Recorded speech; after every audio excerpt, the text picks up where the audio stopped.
So Newton's laws of motion के आपने concepts learn कर रखे हैं।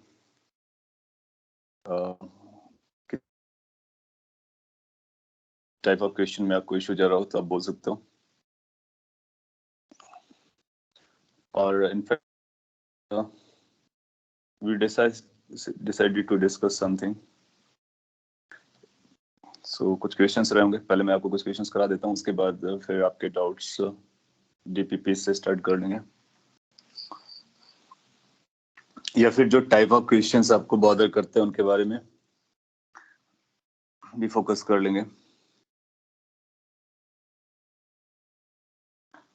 सो Newton's laws of motion,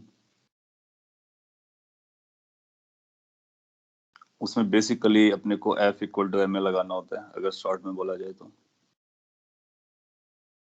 but total F कैसे निकालना है, शूडो फोर्सेस कैसे पता किए जाते हैं, उनके बारे में अपने करते हैं। फ्रिक्शन फोर्स को यूज करते हैं, स्ट्रिंग के टेंशन को यूज करते हैं, normal reaction spring force, so many things are there.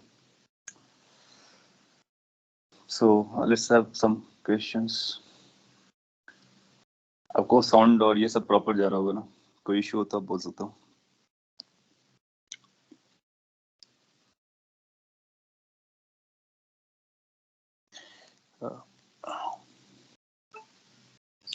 हाँ, लास्ट क्लास में आपने शूडो फोर्स के कुछ एग्जांपल्स पिक किए थे कि लाइक वो पेंडुलम कितने एंगल पर बेंड हो जाएगा। एक अच्छा क्वेश्चन है, कई बार एग्जाम में आया। और ये भी देखा कि स्लाइड करने के लिए क्या रहता है। एक और क्वेश्चन अभी दिमाग में आया, उसको भी मैं आपके लिए आपको देता हूँ, आप उसके आंसर करेंगे। लेट्स से कि आपको ऐसा बोलता है कि आपके पास एक इंक्लाइंड प्लेन है और ये स्मूथ है, थीटा एंगल पर इंक्लाइंड है, फ्रिक्शन नहीं है।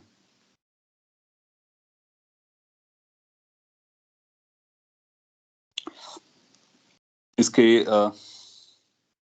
इस पर बेसिकली वी कैन से कि एक ट्रॉली रखी हुई है, may be like this. Trolley बोलो या केबिन बोल लो, एक केबिन है।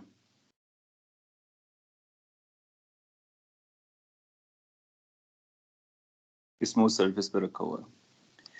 And what you are doing कि इस केबिन पर एक पेंडुलम को लगा करके अब इस तरह से आपने एक पेंडुलम को छोड़ दिया है।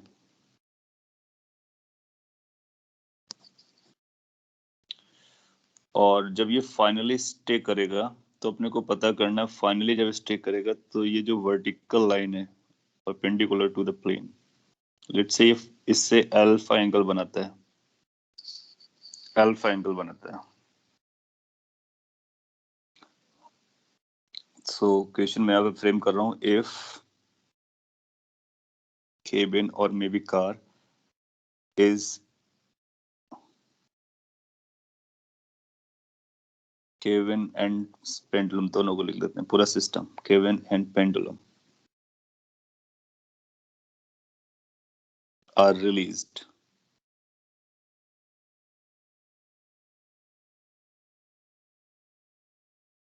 as shown,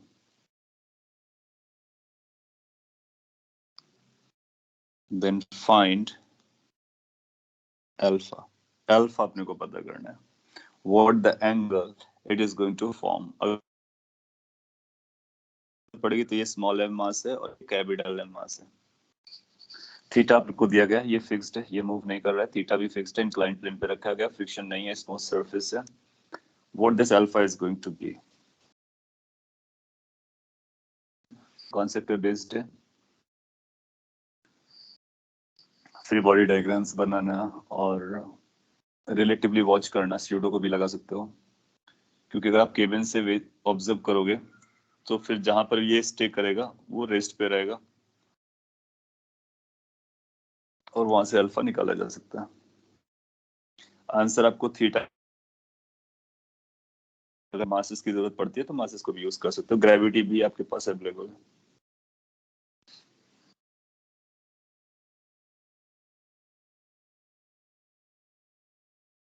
थोड़ा सा बेटर क्वेश्चन है, ट्राई कीजिए।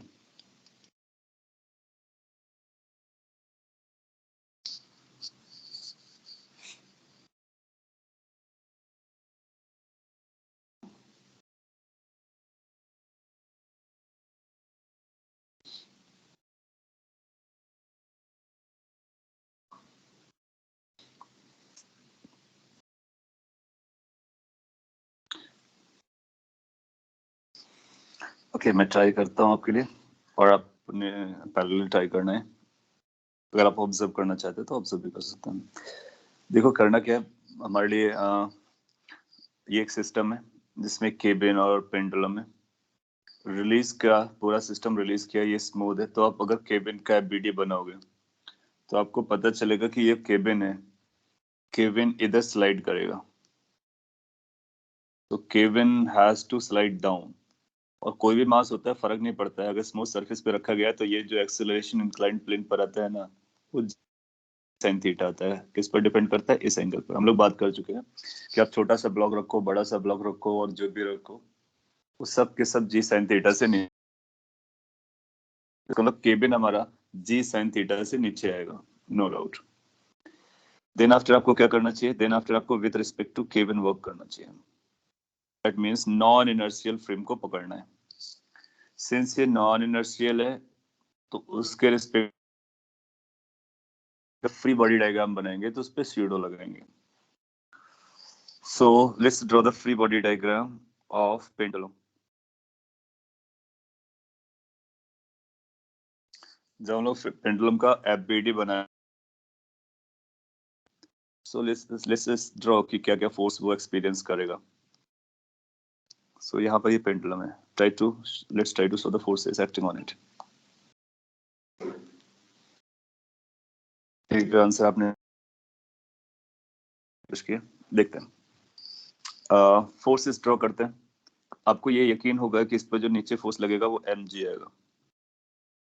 अच्छा, टेंशन किधर एक्ट करता है? टेंशन हमेशा उधर एक्ट करता है जिधर स्ट्रिंग होती है। और अगर ये अल्फा एंगल पर है तो टेंशन हमारा अल्फा एंगल पे जाएगा। तो अब चाहो तो अल्फा एंगल पे टेंशन को या फिर आप ऐसा कर लो कि टेंशन को हम बाद में ड्रॉ करते हैं, पहले ये देख लेते हैं कि इस पर जी इफेक्टिव कितना लगने वाला है। और आप डायरेक्टली ये बोल सकते हो कि अगर हमको जी इफेक्टिव पता चल गया तो टी की वैल्यू एम जी इफेक्टिव के वैल्यू के बराबर आएगी, क्योंकि इस पे जो फोर्स लग रहा है वो जी और स्यूडो लगेगा। तो अगर आप जी इफेक्टिव निकालना चाहो तो वो भी एक अच्छा तरीका है। तो जी इफेक्टिव कैसे निकलेगा केबिन के अंदर?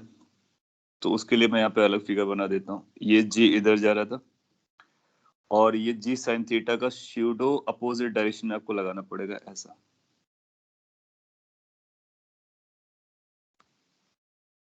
जी साइन थीटा। अच्छा, ये जो स्यूडो डायरेक्शन जा रहा है, स्यूडो एक्सेलरेशन का जो रिवर्स में आपने लगाया है, एज पर द रूल्स जो हम लोग ऑलरेडी लर्न कर चुके हैं, इसका एंगल कितना बन रहा होगा हॉरिजॉन्टल से? सो कभी अगर आप हॉरिजॉन्टल से एंगल ड्रॉ करोगे तो ये angle of the inclination theta पर लगेगा। और ये कौन सा एक्सेलरेशन है? जी। तो जहां पर जी इफेक्टिव जाएगा वहीं पर टोटल फोर्स हो जाएगा एम जी और स्यूडो का कंबाइन टुगेदर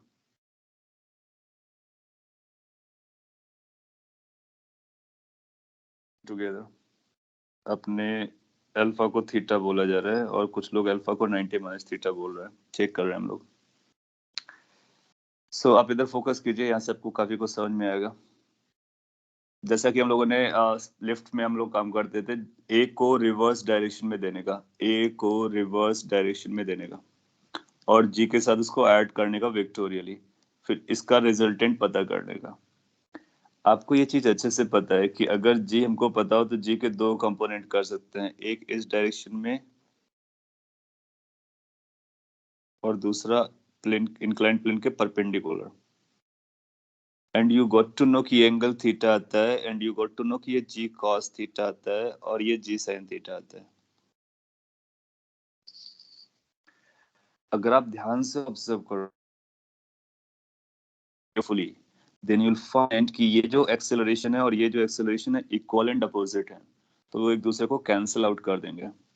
सिंस ये एक दूसरे को कैंसिल आउट कर रहे हैं, देन यू विल रियलाइज कि जो इफेक्टिव ग्रेविटी है वो इस पर लगने वाली है perpendicular to the inclined plane. So अगर आपने एक एक्सेलरेशन लेना है या फिर एक फोर्स लेना है इफेक्टिव वाला, तो वेट इफेक्टिव इधर लगेगा, ये जी इफेक्टिव हो जाएगा, जी इफेक्टिव। और जी इफेक्टिव की वैल्यू कितनी बनने वाली है? जी कॉस थीटा। ठीक है, तो स्ट्रिंग कैसा रहेगा? आप देखो, अगर जी इफेक्टिव जब हम लोग पेंडुलम को हैंग कराते हैं ना, ऐसा छोड़ते हैं, तो पेंडुलम नीचे ही क्यों रहता है? क्योंकि जी हमारा नीचे होता है।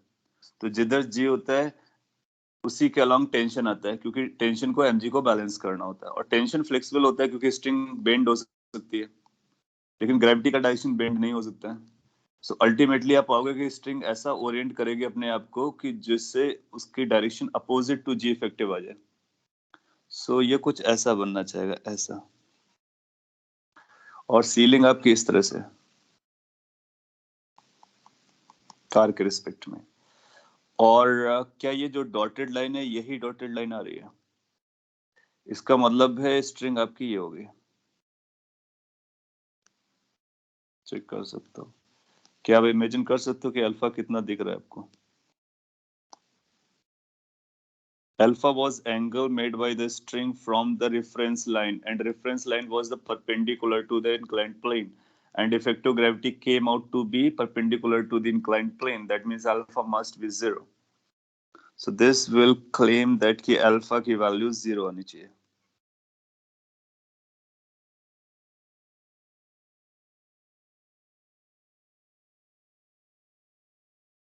What we are going to answer कि जो ultimately alpha आने वाला है, that has to be 0. आपसे ये भी पूछ सकता है कि फाइनली बताइए टेंशन कितना आएगा स्ट्रिंग में। तो आप बोलोगे कि टेंशन अगर आपको निकालना है तो आप इसको टी बोलिए और इसको एम जी इफेक्टिव बोल लीजिए, तो ये एम जी हो जाएगा। And tension in the string is going to be M G effective, which is M G cosine theta.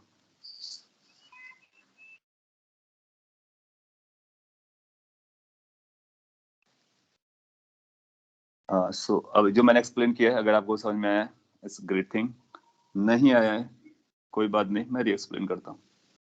एक बार मैं री एक्सप्लेन कर देता हूँ, क्योंकि दो तीन इश्यूज आ सकते हैं। पहला तो आपको क्वेश्चन समझने में इशू आ जाएगा, तो अगर आपको क्वेश्चन प्रॉपर नहीं समझा होगा तो आप डिफरेंट आंसर देना चाहेंगे। और अगर एक बार क्वेश्चन आपको समझ में आया तो फिर सोल्यूशन समझने में भी चैलेंजेस है, तो दोनों मैं समझाता हूँ। पहले क्वेश्चन ध्यान देना, इसने बोला है कि आपके पास एक केबिन और एक पेंडुलम, इसको आपने रिलीज किया है जैसा दिख रहा है, इस सिचुएशन में रिलीज किया है। फिर अपने को ये बताना है कि अल्फा कितना होगा।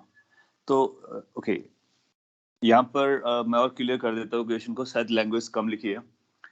आपने इसको रिलीज किया है और अल्फा वो एंगल है जो फाइनली बनता है फ्रॉम दिस रेफरेंस लाइन। तो यहाँ पे मैं वर्ड को ऐड कर देता हूँ सो दैट आपको कंप्लीटली इक्वेशन समझ में आए। Alpha is final angle made by string from dashed line और डॉटेड लाइन। डॉटेड लाइन क्या है? वो परपेंडिकुलर टू प्लेन है, from perpendicular to inclined plane. तो ये आपका क्वेश्चन है कि फाइनली अल्फा कितना बनेगा, दैट मींस पेंडुलम इस परपेंडिकुलर लाइन से कितने एंगल पर रहेगा फाइनली। क्योंकि इनिशियली आपने कहां पर छोड़ा है वो तो आप पर डिपेंड करता है। तो ये फाइनली अपने को पता करना था। अगर आपको क्वेश्चन कुछ और समझाता तो उसको मैंने डिटेल में लिख दिया। एक बार आपको ये समझ में आया, अब इसका सॉल्विंग कैसे करना था। सॉल्विंग के लिए आपको देखना था जब ये चलना स्टार्ट करेगा तो क्या केविन का एक्सेलरेशन आएगा। आप बोलोगे यस, स्मूथ सरफेस है तो इंक्लाइंड प्लेन पर कितना एक्सेलरेशन आता है, मास से इंडिपेंडेंट आता है, जी साइन थीटा आता है।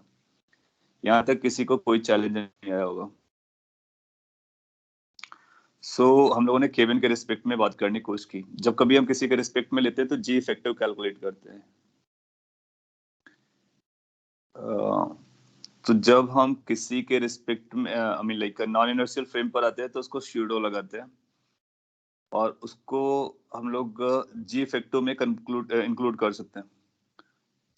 जी इफेक्टिव में एक जी डाउन साइड एक्ट करेगा केबिन के अंदर, और स्यूडो जो एक्सेलरेशन आ रहा है ये अपोजिट डायरेक्शन में चला जाएगा।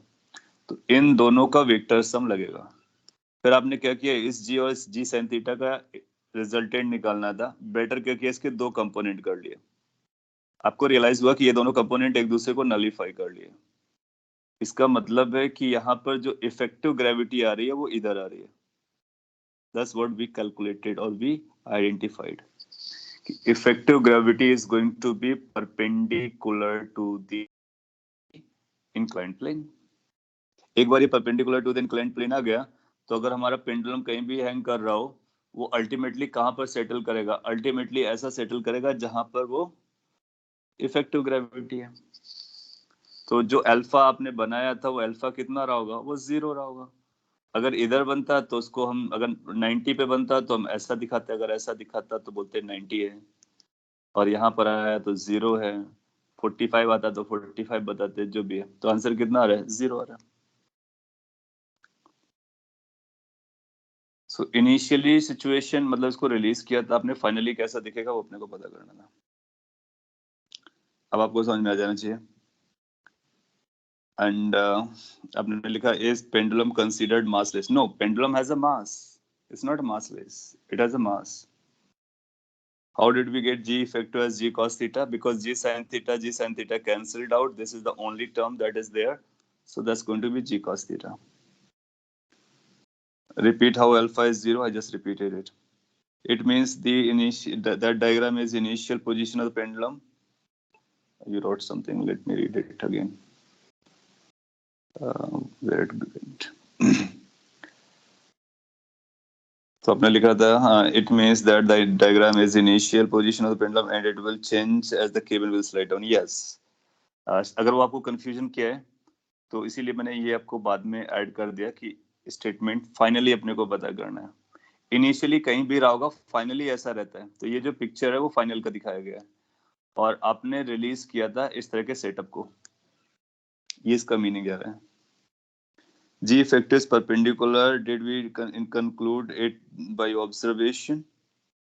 नहीं, ये हम लोगों ने कैलकुलेशन से कंक्लूड किया है कि ये परपेंडिकुलर है, क्योंकि इस वेक्टर और इस वेक्टर का सम जो आ रहा है वो ये आ रहा है। The resultant of these two vector is going to be this. उसको शॉर्ट में कैसे सिंपलीफाई कर लिया? इसके दो कंपोनेंट करके, ये कंपोनेंट कैंसिल आउट हो गया। So this has been decided कि वो परपेंडिकुलर होगा, और this is coming by calculations. How is pseudo g sin theta? It should be mg sin theta. हाँ, हम लोग m लगा दो तो ये m आ जाएगा, ये m आ जाएगा, ये m आ जाएगा, ये m आ जाएगा। तो इसको हम स्यूडो फोर्स ना बोल करके जी इफेक्टो जैसा बोल रहे हैं, क्योंकि mg में भी m आता है और ma में भी m आता है। तो कई बार हम m को अलग कर लेते हैं और g को इफेक्टिव बना लेते हैं। यू आर राइट कि अगर इसका एफबीडी समझ रहे हो तो इसको आप ऐसा लिखो, ये mg था, ये mg cos थीटा बनेगा, ये mg sin थीटा बनेगा, ये स्यूडो mg sin थीटा बनेगा। अब आपको ये एफबीडी पता चल गया। अब आप देखोगे कि ये और ये कैंसिल हो गए, फाइनल ये लग रहा है। तो इसको कंपनसेट करने के लिए टेंशन को इधर आना पड़ेगा। तो ये जो एफबीडी है वो यहाँ पे दिखाया शॉर्ट फॉर्म में। उससे पहले जी इफेक्टिव हम लोगों ने कैलकुलेट कर लिया, इसलिए एम को नहीं दिखाया। आप चाहो तो एम को एलिमिनेट कर सकते हो, नहीं दिखाओ सिंप्लिसिटी के लिए, और जी इफेक्टिव निकालो, फिर बाद में एम से मल्टीप्लाई कर दो। Then you have asked, can explain again how it would come perpendicular to inclined plane? क्योंकि ये जो डायरेक्शन आ रही है परपेंडिकुलर टू इंक्लाइंड प्लेन है, और ये जो डायरेक्शन है पैरेलल टू इंक्लाइंड प्लेन है, और जो जी के कंपोनेंट्स हैं पैरेलल टू इंक्लाइंड प्लेन वो एक दूसरे को नलीफाई कर जा रहे हैं। तो जो कंपोनेंट बचता है, वेक्टर्स में क्या होता है, कंपोनेंट्स होते हैं ना, तो इसको आप भूल जाइए, ये जी को, इसको दो तरह से देखिए, कंपोनेंट्स के फॉर्म में, और ये आपके पास एक्स्ट्रा है, तो ये दोनों सम अप करके 0 हो गए। यही बचा, जो बचता है वही रिजल्टेंट होता है। तो resultant is G effective, that is G cos theta which is perpendicular to, और आप जानते हो G cos theta perpendicular to this plane होता है, जिसको mg cos थीटा लिखते थे। तो वही आ गया। यहाँ पर करने के कई सारे तरीके होते हैं, तो कई बार हम जी इफेक्टिव वर्ड यूज कर लेते हैं, कई बार एफबीडी में स्यूडो दिखाते हैं। तो अगर आप एफबीडी में स्यूडो दिखा रहे हो चलेगा, या फिर आप जी इफेक्टिव लिख रहे हो तो फिर स्यूडो मत दिखाओ, क्योंकि स्यूडो को जी के साथ मर्ज कर लिया है। But we consider that g sin theta acts downwards and then reverse it to get you to force upward the inclined plane. Yes. Can we say they cancel out? Yes, that's what we are saying. They are canceling out. Can we please do some more such tricky questions? बिल्कुल, हम इसीलिए इस तरह के questions pick कर रहे हैं जो आपके लिए देखने में आसान लगते हैं, बट आपको प्रॉपर्ली उसको सॉल्व करने से अपने को आंसर आता है. हाँ, ये स्टिल पिक्चर अभी मैंने कुछ लिखा नहीं है, बस मैं एक्सप्लेन कर रहा था. Got it. So alpha will become 0 finally.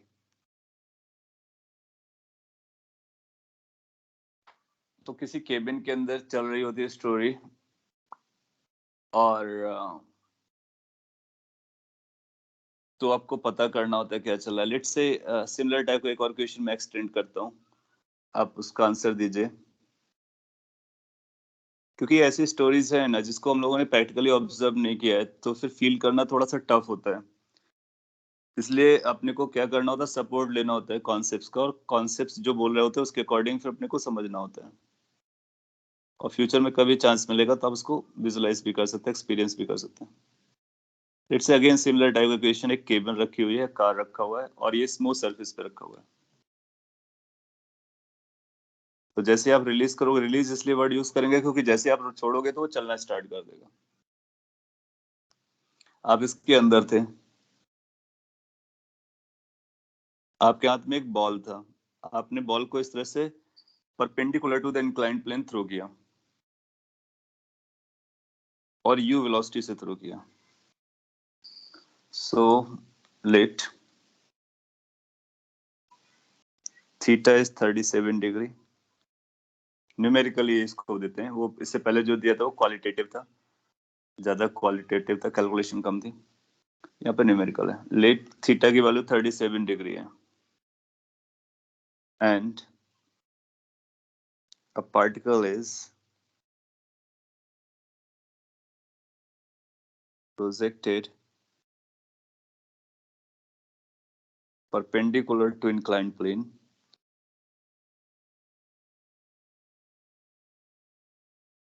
with, let's say, 4 meter per second relative to cabin.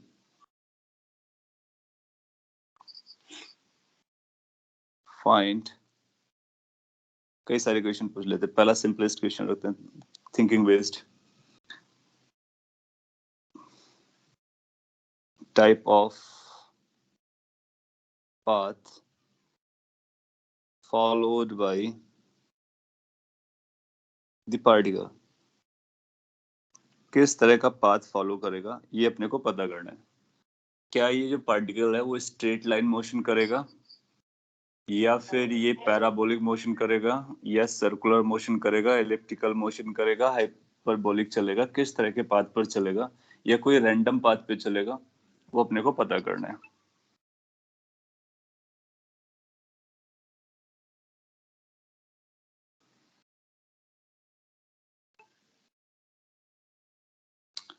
So parabola एक आंसर आ रहा है, एक स्ट्रेट लाइन आंसर आ रहा है. काफी इंटरेस्टिंग क्वेश्चन, अच्छा क्वेश्चन है. और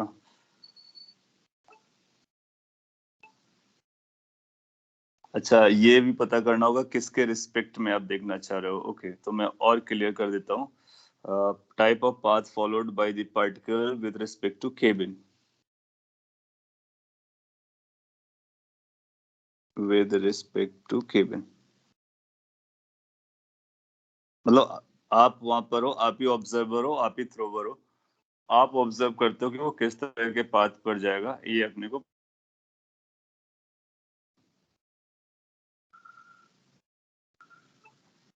हाँ, वो पॉइंट बताना जरूरी था कि किसके रिस्पेक्ट में है. So we are focusing on with respect to this thing, cabin. Straight line आप उसको जस्टिफाई कर पाएंगे. तो ये वही क्वेश्चन हो गया जो थोड़ी देर पहले किया था, कि अगर आप केबिन के रिस्पेक्ट में वर्क कर रहे होगे तो केबिन के रिस्पेक्ट में वेलोसिटी कैसा दिया जा रहा है. So you'll find कि जो velocity आ रही है, that velocity is like this. और इफेक्टिव ग्रेविटी अभी आपने पता किया, effective gravity came out to be like this, that's done. और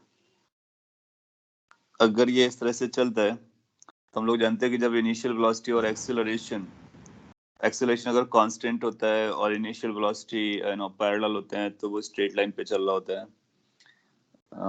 या फिर अगर किसी एंगल पर होते हैं तो पैराबोला पे चल रहा होता है, वो सारी कहानियां। सो यहाँ से अपना कंक्लूजन निकलेगा कि केविन वाले बंदे को वो स्ट्रेट लाइन पे जाता हुआ नजर आएगा, स्ट्रेट लाइन पे नजर आएगा केविन से देखने पर। ग्राउंड से देखोगे तो सिनेरियो अलग हो जाएगा, और ग्राउंड से देखने पर इसकी जो खुद की वेलोसिटी है ना वो भी रोल प्ले करेगी क्या करके। लेकिन अगर पाथ के बारे में देखोगे तो पाथ कैसा जाएगा ग्राउंड से देखने पर, देन विल फाइंड कि उस पर केवल ग्रेविटी लग रहा होगा और ये ऐसा जाएगा, प्रोजेक्टाइल बन जाएगा, पैराबोला आ जाएगा। सही बोला आपने। सो केबिन के रिस्पेक्ट में आपसे जनरली पूछेगा तो स्ट्रेट लाइन आएगा। दूसरा, टाइम ऑफ फ्लाइट, पार्टिकल का टाइम ऑफ फ्लाइट कितना रहा होगा? What is the time up to which it was at air? So हम उसके न्यूमेरिकल वैल्यू भी बता सकते हैं, और ये केबिन की वेलोसिटी से इंडिपेंडेंट रहेगा अगर वेलोसिटी आपको केबिन के रिस्पेक्ट में पार्टिकल की पता है। सो 1 सेकेंड आपने आंसर किया है। आप मैक्सिमम हाइट भी बता सकते हो, और जो भी आपने स्टडी किया था वो सारा कुछ बता सकते हो स्ट्रेट लाइन मोशन का। सो क्या टाइम ऑफ फ्लाइट की वैल्यू कुछ ऐसा लिखने वाले हो, 2 perpendicular velocity divide by G effective perpendicular direction में, एंड यू विल फाइंड कि ये 2 की वैल्यू 2 है, यू की वैल्यू 4 रहेगी related to the cabin, since we are working with respect to cabin, and in that case it is a straight line, so time of flight has to be calculated from that frame। सारी values उसी frame पे लिखनी है। जी effective कितना आएगा, जी cos theta. अब ये जी cos theta कहाँ से आया, ये आपको याद आ रहा होगा, प्रीवियस में आपने वही सॉल्व किया था और जी इफेक्टिव पता किया था।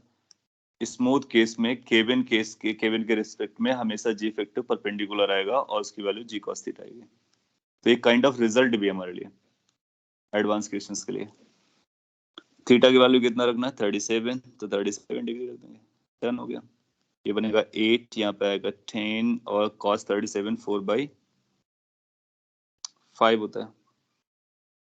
So you can settle down, ये 1 सेकेंड हो जाएगा। इसका मतलब 1 सेकेंड के बाद ये बंदा, आप अगर इस केबिन के अंदर है और प्लेटफॉर्म के परपेंडिकुलर थ्रो करते हैं तो आप एक्सपेक्ट कर सकते हैं कि आपका बॉल ऊपर जाने के बाद आपके हाथ पे वापस आ जाएगा।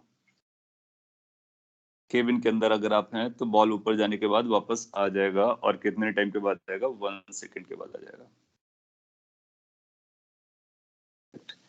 So, इसमें कई सारी चीजें जो रियल लाइफ में आपने ऑब्जर्व नहीं की होंगी, लेकिन कॉन्सेप्ट हम समझ सकते हैं कि स्ट्रेट लाइन पे दिखेगा ऐसे सिचुएशन पे, और कितने टाइम के बाद रिटर्न करेगा। ऐसा नहीं होगा कि इस बंदे को ऐसा नहीं दिखेगा कि ऐसा पैराबोला फॉलो कर रहे हैं। So from where it is throwing it up, it will come to the same point back. So ये केबिन वाला क्वेश्चन भी आपसे कंप्लीट हो।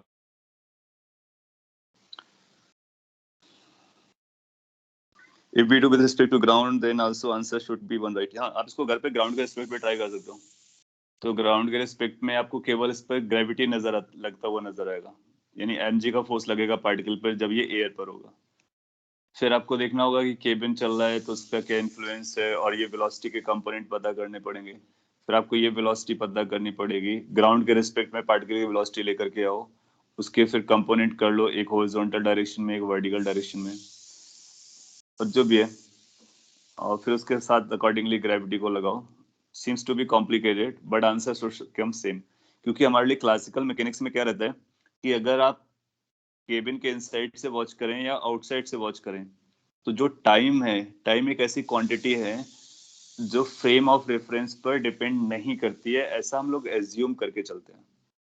सो time will remain the same for ground as well as from cabin. तो हमारे पास choice रहेगी, हम ground से भी सॉल्व कर सकते हैं, हम केबिन से सॉल्व कर सकते हैं। सॉल्व करना है, ये आप ऐसा चॉइस बनाएंगे जिससे कैलकुलेशन इजियर जाएंगे। और वो कैसे पता चलेगा? जैसे आपको पता चला कि यहाँ से स्ट्रेट लाइन मोशन जा रहा है, ग्राउंड से पैराबोलिक जा रहा है, तो straight line solving is easier than parabolic solving. Why? Because straight line is one dimensional stuff, parabola is two dimensional stuff. So हम सिंपल केस को फॉलो करने की कोशिश करते हैं, but you will get the same answer from both. Path of the particle with respect to ground straight line. Ground के respect में कोई पैराबोलिक जैसा आना चाहिए. क्योंकि जब आपने इसको थ्रो कर दिया तो ये जो है ये एयर में स्पेस पे है. तो जो पार्टिकल स्पेस पे होता है तो उसके पास केवल एक ही फोर्स लग रहा होता है, ग्रेविटी.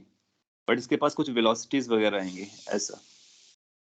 तो जब वेलोसिटी और एक्सेलरेशन पैरेलल नहीं होते हैं और एक्सेलरेशन कांस्टेंट होता है तो पैराबोला पाथ बनता है. सो ग्राउंड के रिस्पेक्ट में वो पैराबोलिक पाथ पे जाएगा, स्ट्रेट लाइन नहीं होगा. स्ट्रेट लाइन कहां से दिखेगा? अंदर से दिखेगा, केबिन के अंदर से. और इनफैक्ट इस बात पर भी डिपेंड करेगा कि आपका ये v कैसा है, क्योंकि उस समय आपको वेलोसिटी ऑफ पार्टिकल निकालना पड़ेगा ग्राउंड के रिस्पेक्ट में. तो उसके लिए आप वेलोसिटी ऑफ पार्टिकल लिखोगे with respect to cabin plus velocity of cabin लिखोगे विद रिस्पेक्ट टू ग्राउंड. तो जब आप ग्राउंड के रिस्पेक्ट में सॉल्व करने जाओगे तो आपको केबिन की वेलोसिटी भी लगेगी. तो आप किसी टी टाइम को पकड़ोगे, टी टाइम पर केबिन के पास कितनी वेलोसिटी आई पहले उसको पता करोगे, उसके रिस्पेक्ट में आप फिर पार्टिकल की वेलोसिटी पता करोगे, फिर प्रोजेक्टाइल की इक्वेशन लगाओगे, फिर सॉल्व करोगे. फिर आप देखोगे कि वो v अल्टीमेटली कैंसिल आउट हो जा रहा होगा, क्योंकि हमारा आंसर जो आ रहा है वो v से इंडिपेंडेंट आ रहा है, तो कैंसिल आउट हो जा रहा होगा after writing proper equations. Just for the sake of verification you can solve. उस पर भी आपको कई सारे चैलेंजेस आएंगे. एनीवे, तो शैडो फोर्स के हम लोगों ने कुछ क्वेश्चंस इस तरह से पकड़े जो केबिन के अंदर चल रही होती है, वो जनरली आपसे पूछता है, उसको आप सॉल्व कर सकते हो. और आप पूछ रहे थे कुछ क्वेश्चंस रिलेटेड टू स्प्रिंग्स में क्या चल रहा होता, तो उसके भी मैं कुछ क्वेश्चन आपको करा देता हूँ.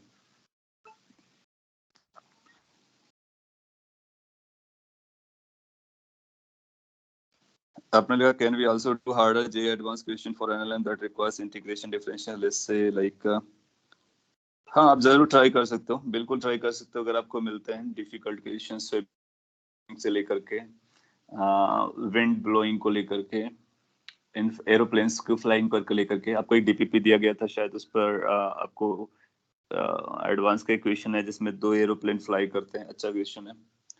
अब हम लोग कल डिस्कशन करेंगे तो उसके टाइम पे एक दो क्वेश्चन मैं आपको पहले उसका करा देता हूँ, फिर आपके क्वेश्चंस लेता हूँ स्प्रिंग के लिए. स्प्रिंग फोर्सेस के लिए आपसे कई तरह के क्वेश्चन पूछ लेते हैं. बहुत ज्यादा डिफिकल्ट क्वेश्चंस आपको आगे भी मिलेंगे.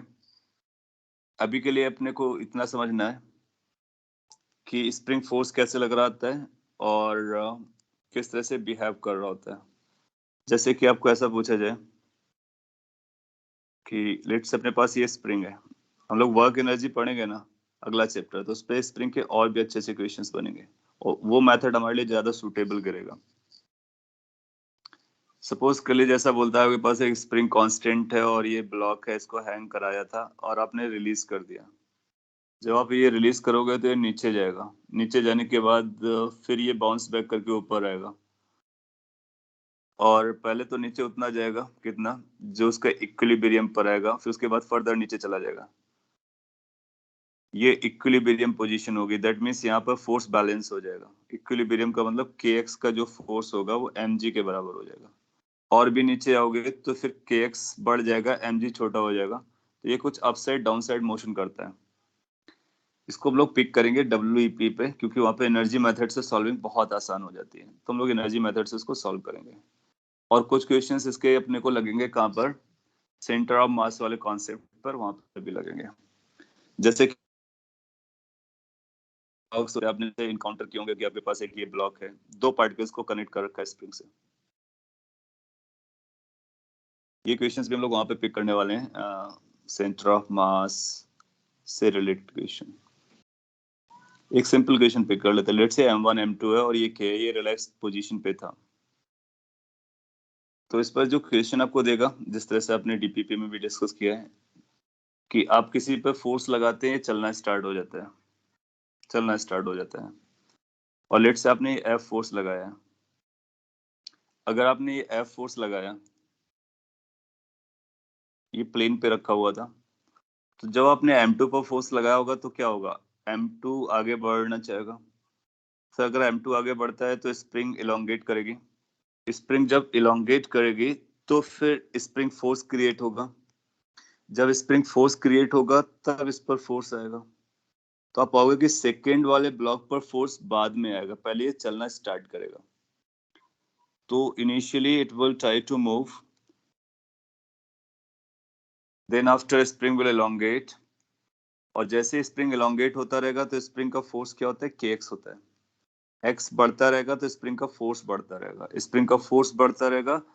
और कब तक बढ़ेगा, जब तक मैक्सिमम एलोंगेशन आएगा। मैं थोड़ा कुछ समझाने की कोशिश कर रहा हूँ। तो अगर इसका एबीडी यहीं पर बना दिया जाए तो आप पाओगे कि इस पर स्प्रिंग फोर्स इधर लगना स्टार्ट होगा, इस पर स्प्रिंग फोर्स इधर लगना स्टार्ट होगा, और दोनों बराबर होंगे मैग्नीट्यूड वाइज। लेकिन फर्क क्या पड़ेगा, जो स्प्रिंग फोर्स होगा that spring force will depend on kx। F की वैल्यू आपकी कांस्टेंट हो सकती है, लेकिन स्प्रिंग फोर्स की वैल्यू कांस्टेंट नहीं रहेगी। समय के साथ एक्स बढ़ेगा, एक्स के साथ इसकी वैल्यू बढ़ेगी। लेकिन आप अगर इसको पुल करते रहते हो तो एक स्टेज के बाद ये मैक्सिमम एलोंगेशन पे आ जाएगा, उसके बाद ये बढ़ नहीं सकती स्प्रिंग। अगर ये मैक्सिमम एलोंगेट हो जाएगी तो फिर एक्स बढ़ना बंद हो जाएगा। एक्स बढ़ना बंद हो जाएगा तो फोर्स की वैल्यू कांस्टेंट हो जाएगी। तो फिर ये पूरा का पूरा सिस्टम सेम एक्सेलरेशन से चलने लगेगा। तो ये तो मैंने आपको समझाया है। अब इसमें अगर क्वेश्चन फ्रेम करना चाहूँ तो कुछ ऐसे कर सकता हूँ कि गिवन है, और या फिर लेट m1 की वैल्यू अपने को दिया गया 2 kg, m2 का वैल्यू लेट से अपने को दिया गया 3 kg, और जो फोर्स लगाया गया वो 20 न्यूटन लगाया गया। k की वैल्यू भी आपको पता है, k की वैल्यू लेट से 100 न्यूटन पर मीटर दिया गया। नोट कर लीजिए। क्वेश्चन क्या है, क्वेश्चन है फाइंड मैक्सिमम एलोंगेशन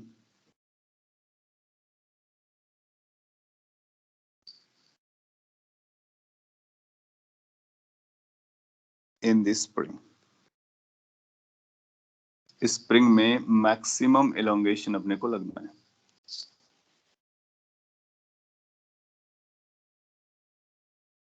मैं सॉल्व कर रहा हूँ, आप बस ध्यान दे दीजिए। मैं कुछ पॉइंट्स बता रहा हूँ, उनको ध्यान से सुनना है और नोट्स बना लेना है। बाकी क्वेश्चन आएगा तो आप उसको सिमिलरली डील कर सकते हो। तो जब उसने मैक्सिमम बोला, जो हम लोगों ने अभी स्टोरी पढ़ी या समझाया जो मैंने आपको, वो मैटर करेगा। अगर ये मैक्सिमम नहीं बोलता तो हमारे लिए बहुत चैलेंजिंग क्वेश्चन था। क्यों? क्योंकि वो अलग अलग स्टेंट पर एक्स की वैल्यू अलग अलग आती है, तो स्प्रिंग फोर्स बदलता रहता, तो वेरिएबल रहता। मैक्सिमम इलोंगेशन केस में यू विल फाइंड कि स्प्रिंग, अब यह जो स्प्रिंग है, spring is now will not increase in its length. तो अगर इसकी लेंथ बढ़ना बंद हो जाएगी तो ये स्ट्रिंग जैसा काम करेगा, और अगर ये स्ट्रिंग जैसा काम करेगा इसका मतलब हुआ कि फिर दोनों सेम एक्सेलरेशन से चलेंगे। तो सॉल्व कैसा करना है, हम बोलेंगे कि इसका एक्सेलरेशन वही हो जाएगा, इसका भी एक्सेलरेशन वही हो जाएगा। ये हम कब क्लेम करेंगे, ये हम तब क्लेम करेंगे कि मैक्सिमम एलोंगेशन कंडीशन में यू विल फाइंड कि a1 और a2 की वैल्यू बराबर हो जाती है। एक और पॉइंट पता चल गया कि जब कोई मैक्सिमम एलोंगेशन, हम बोलेंगे a1 और a2 बराबर होते हैं। फिर then after you will say कि अगर a1 a2 बराबर हो गए तो m1 का एबीडी बनाओ। m1 के लिए न्यूटन इक्वेशन क्या बन रहा है, क्या m1 के लिए न्यूटन इक्वेशन आएगा कि स्प्रिंग का force must be equal to m1 a1, और m2 के लिए अगर आप bd बनाओगे तो m2 के लिए आएगा f फोर्स माइनस स्प्रिंग का force must be equal to m2 a2। इन तीनों को आपस में कंबाइन कर लो, a1 a2 बराबर है, लेट्स उसका नाम a दे देते हैं। सो और इन दोनों को आप ऐड अप कर लो। जब ऐड अप करोगे तो आएगा f की वैल्यू आएगी m1a प्लस m2a। बेसिकली अपने को a पता चल गया, a की वैल्यू आ जाएगी f upon m1 plus m2।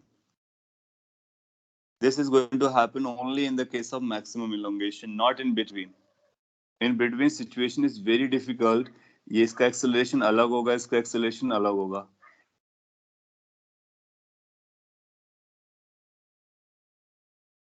Over the time A2 reduce हो रहा होगा, A1 इंक्रीज हो रहा होगा। और देन यू विल रियलाइज कि एक समय आएगा कि दोनों के एक्सेलरेशन बराबर हो जाएंगे, they will move with the same acceleration, फिर उनके पास सेम वेलोसिटी भी हो जाएगी। तो वो ये कॉमन एक्सेलरेशन हो गया। इसकी वैल्यू कैलकुलेट कर सकते हैं, नॉट अ बिग डील। ये 20 न्यूटन दिया गया था, m1 प्लस m2 करोगे तो 2 प्लस 5 आ जाएगा, 2 प्लस 3 आ जाएगा। तो 5 हो गया, तो ये 4 मीटर पर सेकेंड स्क्वायर की स्पीड से जा रहा होगा, एक्सेलरेशन से जा रहा होगा। अब आप चाहो तो इसको फर्स्ट इक्वेशन यूज कर लो। स्प्रिंग फोर्स की जो वैल्यू है that is m1 into a which is also equal to kx max, x की मैक्सिमम वैल्यू। सो x की मैक्सिमम वैल्यू अगर आपको पता करना है that is going to be m1a divide by k। Do we know m1? Yes, 2. Do we know a? Yes, 4. Do we know k? Yes, 100. Can we simplify this? Yes, 0.08 meter. 0.08 meter that converts into 8 centimeter. तो हम लोग finally answer क्या दे सकते हैं? 8 centimetre. आपने लिखा after maximum elongation it behaves like a string. Yes. फिर लिखा है further if it is in elastically deformed will it act like a string. Ultimately जब मैक्सिमम इलोंगेशन हो जाएगा तो फिर उसके बाद मैक्सिमम का मतलब उसके बाद इलोंगेशन नहीं बढ़ रहा है। That means what ever the length it has acquired it will remain the same. That means it will be behaving like कि दोनों के बीच का सेपरेशन नहीं बदल रहा है। तो 8 सेंटीमीटर फाइनली आपका आंसर आ रहा है, आप चेक कर लीजिए। और इस तरह से हम सॉल्व कर सकते हैं। हम ये भी बता सकते हैं कि उस समय एक्सेलरेशन कितना चल रहा होगा, 4 चल रहा होगा। तो अभी आपसे जो क्वेश्चन पूछेगा वो इन बिटवीन पूछेगा, आई मीन लाइक फाइनली पूछेगा मैक्सिमम इलोंगेशन केस के लिए, तो दोनों के एक्सेलरेशन बराबर रखने का। इन बिटवीन केसेस पे क्या होगा, वर्क एनर्जी मेथड ज्यादा सूटेबल पड़ेगा, उसको हम लोग देखेंगे। आपने देखा होगा कुछ और क्वेश्चंस आपको मिले होंगे जिसमें स्ट्रिंग को कट करता है फिर स्प्रिंग को कट करता है, तो बताइए क्या चल रहा होता है, कौन मूव करेगा कौन मूव नहीं करेगा। तो मैं एक एग्जांपल लेता हूँ और उस एग्जांपल से समझा देता हूँ। तो वो भी टाइप ऑफ क्वेश्चंस जो है स्प्रिंग के काफी पॉपुलर रहते हैं, ये क्लियर होना चाहिए सभी को। एग्जांपल रेट से आपसे ऐसा बोलता है कि आपके पास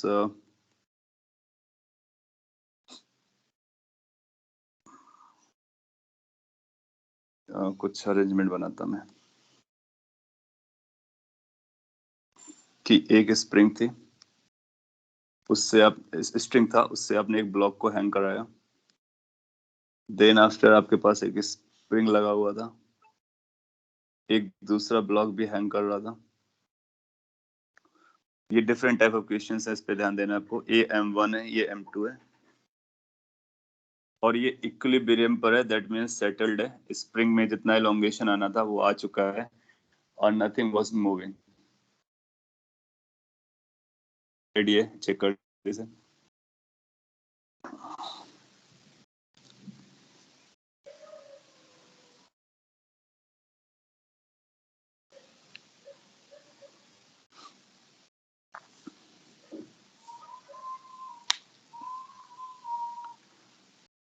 ओके उसका पीडीएफ आपको मिल जाएगा थोड़ी देर में।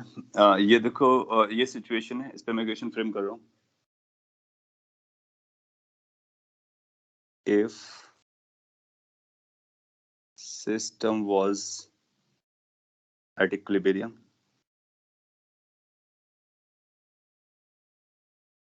तो ये सिस्टम आपको इक्विलिब्रियम में था, and then string is cut, बंट। ये स्ट्रिंग है, इसको आप कट कर देते हो, सीजर लेके आते हो, उसको कट कर देते हो। कट करने के बाद क्या होगा वो आपको पता है। हमारा क्वेश्चन है कि कट होने के जस्ट बाद क्या होगा। तो वो क्वेश्चन आपसे बोलेगा just after that, just after that means cutting the string. Immediately just after, that means almost zero time के बाद, तो वो जस्ट वर्ड जरूर यूज करेगा या इमीडिएटली वर्ड यूज करेगा. Just after that find acceleration of, पहला क्वेश्चन m1, दूसरा question m2. So just after string is cut, acceleration of m1 ये अपने को पता करना है, और what will be acceleration of m2 ये पता करना है. तो लेट्स से कि पहले हम m1 की बात करते हैं. m1 के पास कितना आएगा, फिर m2 पर आ जाएंगे. सो एक्सीलरेशन m2 0 होगा, ये अपने बोला है. गुड. सो m1 को कैसे पता करते हैं, m2 को कैसे पता करते हैं, ये आपको थिंकिंग डेवलप करनी है. वो डिफरेंस होता है स्ट्रिंग और स्प्रिंग में. क्या डिफरेंस होता है स्ट्रिंग और स्प्रिंग में, जो यहाँ पर मैंने बताने की कोशिश की है. यहाँ पर देखो होगा क्या कि अगर आप स्ट्रिंग को कट करते हो तो टेंशन इमीडिएटली जीरो हो जाता है, और स्प्रिंग फोर्स के साथ क्या होता है, स्प्रिंग फोर्स के साथ जो फोर्स ऑफ स्प्रिंग होता है वो k इंटू एक्स पर डिपेंड करता है, एक्स पर. ये स्प्रिंग फोर्स तब तक चेंज नहीं होगा जब तक इसके बीच इसकी लेंथ ना चेंज हो, यानी एक्स की वैल्यू चेंज ना हो. और एक्स की वैल्यू तब तक चेंज नहीं, डिस्प्लेसमेंट्स ना हो. डिस्प्लेसमेंट्स तब तक नहीं आएंगे जब तक वेलोसिटीज ना आए, और वेलोसिटीज तब तक नहीं आएंगे जब तक उनके पास एक्सेलरेशन ना आए. तो ऑर्डर क्या होता है, पहले एक्सेलरेशन आता है, फिर वेलोसिटी आती है, फिर डिस्प्लेसमेंट आता है, उसके बाद स्प्रिंग फोर्स बदलता है. जस्ट आफ्टर का मतलब कि वो अभी उसके पास एक्सेलरेशन तो आया है लेकिन वेलोसिटी नहीं आई है, और वेलोसिटी आने में टाइम लगता है. वेलोसिटी आने के बाद फिर डिस्प्लेसमेंट आता है, फिर उसके बाद चेंजेस होते हैं. तो आपको क्या करना होगा, जब कभी इस तरह से कट करने वाली सिचुएशन बोली जाए, कट करने वाली सिचुएशन, तो स्प्रिंग फोर्स अगर कट नहीं किया, स्प्रिंग को कट नहीं किया, तो स्प्रिंग फोर्स वही रहेगा जस्ट आफ्टर भी जो उससे पहले था. तो स्प्रिंग फोर्स में कोई भी सिग्निफिकेंट चेंज नहीं आएगा. बस ये पॉइंट मेन पॉइंट है, इसको मैं हाईलाइट, इसके बाद आप आंसर दे सकते हो. आपने कुछ आंसर्स दिए, मैं एक बार देखता हूँ, फिर इसके बाद उन पे कमेंट करता हूँ. एक्सेलरेशन ऑफ m2 अभी ये चैट बॉक्स में नहीं आ रहा है. हाँ, there is something. m2 will stay stationary until the tension of FSP is factorally transferred. Okay. Acceleration of m1 is going to be g. हमको m1 को लिए पता करना है, ty m1. देखो हम लोग ty m1 नहीं बोलेंगे क्योंकि हमको टेंशन नहीं पता है. अपने को आंसर देना होगा m1, m2, k और g के टर्म में. So t is something like unknown for us. तो उसको और भी सिंप्लीफाई कर लेंगे. How to solve it, let's find out कि पहले कितना टेंशन चल रहा था, पहले कितना टेंशन चल रहा था इनिशियली. सो आप पाओगे कि इनिशियली ये पूरा का पूरा सिस्टम हैंग कर रहा था. So can we say initially tension की जो वैल्यू थी, समथिंग रॉन्ग, इनिशियली जो टेंशन की वैल्यू रही होगी that will be m1 plus m2 into g रही होगी. ये हम लोग कैसे पता कर सकते हैं, सिंपल तरीका है. Just wait a minute. How we can identify this? तो आप एक एफबीटी बना लो इस वाले सिस्टम का. स्प्रिंग का मास होता नहीं है, तो टोटल मास कितना हैंग कर रहा है, m1 प्लस m2, वहां से अपना आंसर आ जाएगा. ये इनिशियली था. मैं आपको उसी थिंकिंग पे काम करना है. तो अगर आप m1 का फ्री बॉडी डायग्राम बनाते हो, दो तरफ बनाना है, एक तो पहले बनाना है, एक बाद में बनाना है, बिफोर एंड आफ्टर. बिफोर में क्या रहा होगा, बिफोर में आपको एक टेंशन लगता हुआ नजर आएगा, इसका m1g लगेगा और इसका स्प्रिंग फोर्स लगेगा. आफ्टर में क्या होगा, mg लगेगा, स्प्रिंग फोर्स लगेगा. So before it had T and it has M1G, it has spring force.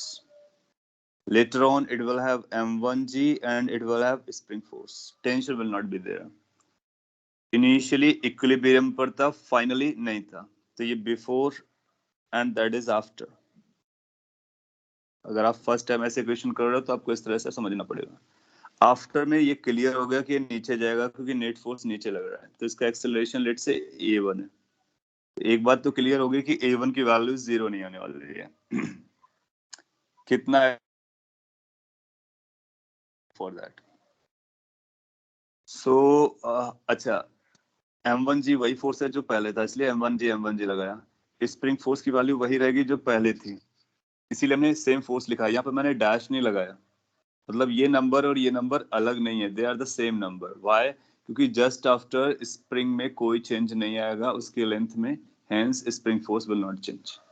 तो अपने नोट्स में ऐड कर सकते हो, स्प्रिंग तब तक चेंज नहीं करता है जब तक स्प्रिंग की लेंथ ना बदले, और उसको चेंज होने में टाइम लगता है, तो इमीडिएटली वो चेंज नहीं करता है। अच्छा, यहाँ पर इक्विलिब्रियम की कंडीशन रही होगी, तो यहाँ पर इक्वेशन रही होगी T is equal to m1g plus FSP।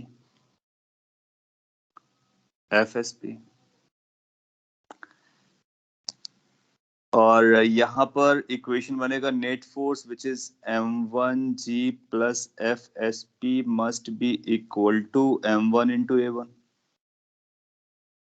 तो ये अपने को a1 सॉल्व करना है, ये अपने को गिवन है। क्या यहाँ से आपको पता चला कि ये जो फोर्स आ रहा है वो टी के बराबर होएगा? क्यों? क्योंकि टी इन फोर्सेस को बैलेंस कर रहा था, इसका मतलब टी का मैग्नीट्यूड इन फोर्सेस के बराबर रहा होगा, बट डायरेक्शन अपोजिट रही होगी, अपोजिट। इन दोनों को अगर मर्ज करो तो अपने को पता चलता है टी की वैल्यू आ जा रही है m1a के बराबर। अच्छा, टी हम लोगों को पता है इनिशियली कितना था, तो जो टी गायब हुआ है वही टी अपने को लगेगा। तो हमारे पास आंसर आ रहा है m1 plus m2 into g is equal to m1a1।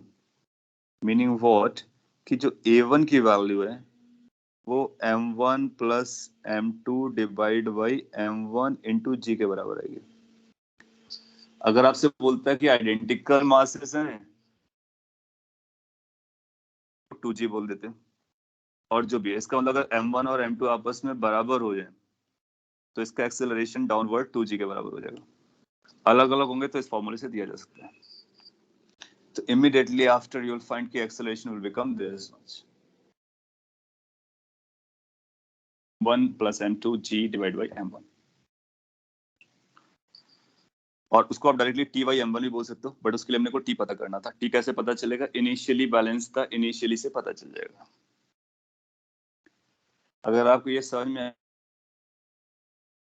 तो m2 के बारे में देखोगे, तो m2 के बारे में शॉर्ट में बता देता हूँ। उसका m2g नीचे लगेगा, स्प्रिंग फोर्स ऊपर लगेगा ना, तो m2g चेंज होगा। तो आप बोलोगे कि m2g नहीं बदलेगा कट करने से, और स्प्रिंग फोर्स भी नहीं बदलेगा कट करने से, इमीडिएटली नहीं बदलता है। सो अगर हमने m2 का आंसर पकड़ना था तो आप बोलोगे कि m2 के लिए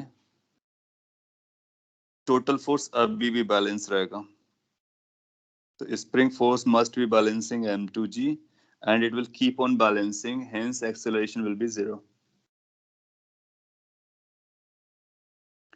That means m2 ब्लॉक का कोई एक्सेलरेशन नहीं आएगा, पहले m1 पर एक्सेलरेशन आएगा। तो आइडिया क्या है, जब इसको कट कर दोगे तो इसको बैलेंसिंग छूट जाएगा, तो इसके पास एक्सेलरेशन आएगा, एक बार इसके पास एक्सेलरेशन आएगा तो फिर वेलोसिटी आएगी, वेलोसिटी आएगा तो ये नीचे आएगा, जब ये नीचे आएगा तो स्प्रिंग चेंज करेगी लेंथ, फिर इस पर फोर्स आना स्टार्ट होगा। जब इस पर फोर्स आएगा तो फिर ये नीचे जाना स्टार्ट करेगा।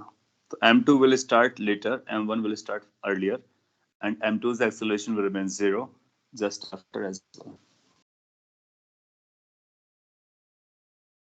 तो इस तरह के क्वेश्चंस आपको दे सकता है, और भी कॉम्प्लिकेटेड पिक्चर बनाएगा। सो यू जस्ट सी कि स्प्रिंग की लेंथ में क्या कोई चेंज आ रहा है, नहीं आ रहा है तो स्प्रिंग का फोर्स वही रहेगा। पहले आप BD बनाएंगे, बाद में आप BD बनाएंगे, पहले बैलेंस इक्वेशन लिखेंगे इक्विलिब्रियम के लिए, finally F equal to ma लगाएंगे, दोनों को मर्ज कर देंगे, इनिशियल वैल्यू से पता कर लेंगे और सॉल्व कर देंगे, अपने को आंसर मिलता है। कोई स्टेप बोल सकते हो। अगर आपको समझ में आ गया सो दैट्स गुड। इसके बाद और भी जो टाइप ऑफ क्वेश्चंस आपको हार्ड जा रहा है वो बोल सकते हो, मैं उसका भी सॉल्व करा देता हूँ। और नहीं जा रहे तो आपके जो DPP के क्वेश्चंस होंगे उस पर हम लोग जा सकते हैं। ये 20 मिनट्स अप्रोक्सीमेटली टाइम है, हम लोग DPP इस पे लगा सकते हैं। जो इम्पोर्टेंट वैरायटीज हैं एग्जाम को लेकर के, जो फ्रिक्वेंटली एग्जाम में पूछे जाते हैं, उनको हम लोगों ने सॉल्व करने की कोशिश की है, जैसे कि स्ट्रिंग को कट कर देना। अच्छा, एक और पॉइंट याद आ रहा है, वो आप लोगों ने, अब में से किसी ने पूछा था, कई बार क्या करेगा वो स्ट्रिंग को मास वाला देगा, तो उसका भी एग्जांपल पिक कर लेता हूं मैं।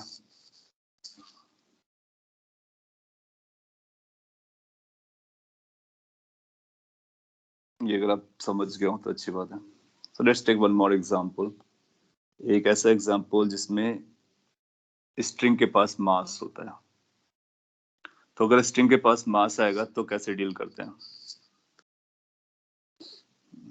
तो इसको हम लोग चाहें तो इस तरह से हेडिंग लिख लेते हैं कि स्ट्रिंग विद मास, स्ट्रिंग या रोप और something like with mass, that means mass वाला स्ट्रिंग।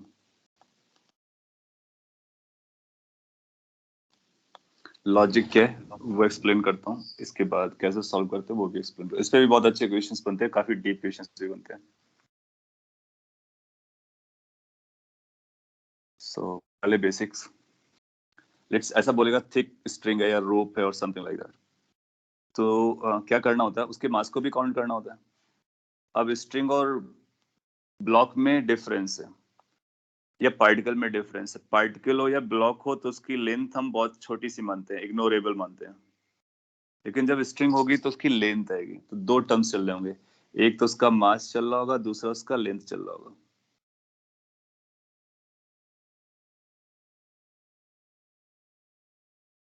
तो इन दोनों को अपने को लिंक करना होगा। अभी आपके लिए स्ट्रिंग बोलेगा, यूनिफॉर्म स्ट्रिंग। तो अगर आप उसने यूनिफॉर्म स्ट्रिंग वर्ड यूज किया, नहीं भी करेगा तो हम लोग इसको मान के चलेंगे जब तक वो नॉन यूनिफॉर्म नहीं बोलता है। तो यूनिफॉर्म स्ट्रिंग का मतलब होता है mass per unit length remains constant. So this implies mass per unit length, that means unit length का जो मास आता है वो बदलता नहीं है, दैट इज कांस्टेंट। और ये जो मास पर यूनिट लेंथ होता है, इसको कई बार हम लोग लिखते हैं लेमडा से, और इसको लीनियर डेंसिटी कहते हैं, और ये कांस्टेंट रहता है। तो मास पर यूनिट लेंथ जब कभी कांस्टेंट होगा, that will be known as uniform string.